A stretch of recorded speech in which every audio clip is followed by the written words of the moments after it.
पुराने समय की बात है। एक राज्य में अकाल पड़ गया। वहां के राजा को बहुत नुकसान हुआ।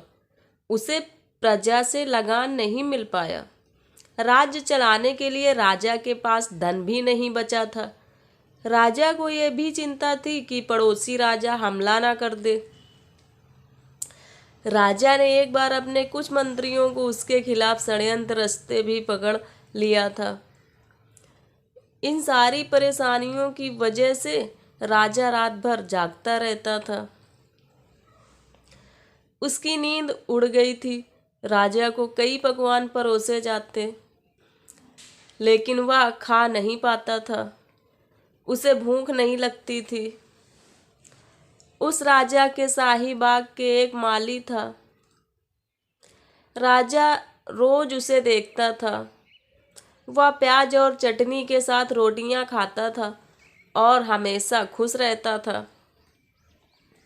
राजा ने ये बातें अपने गुरु को बताईं, तो गुरु ने कहा कि अगर आपको चौकीदार की नौकरी ज़्यादा अच्छी लगती है तो ये राज्य मुझे दे दो और आप मेरे यहाँ नौकरी कर लो।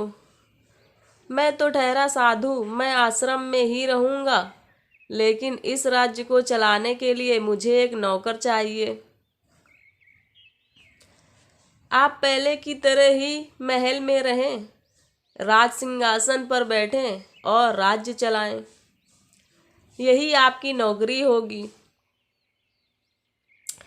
राजा ये बातें सुनकर खुश हुआ और उसने गुरु की बात मान ली।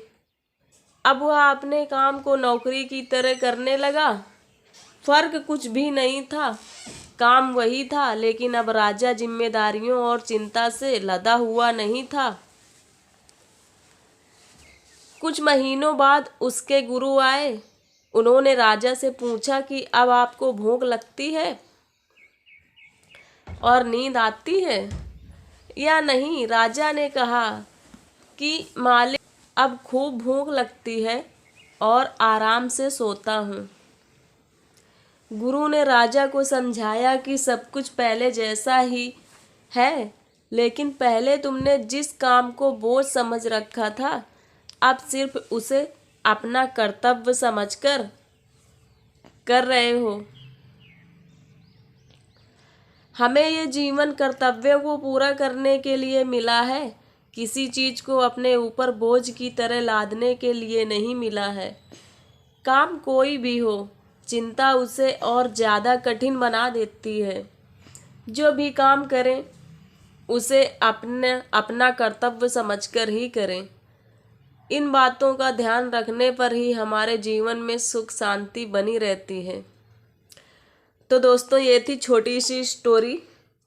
तो ऐसे ही हार्ट टचिंग और मोटिवेशनल स्टोरी सुनने के लिए सब्सक्राइब करें हमारे चैनल एपी स्टोरी को।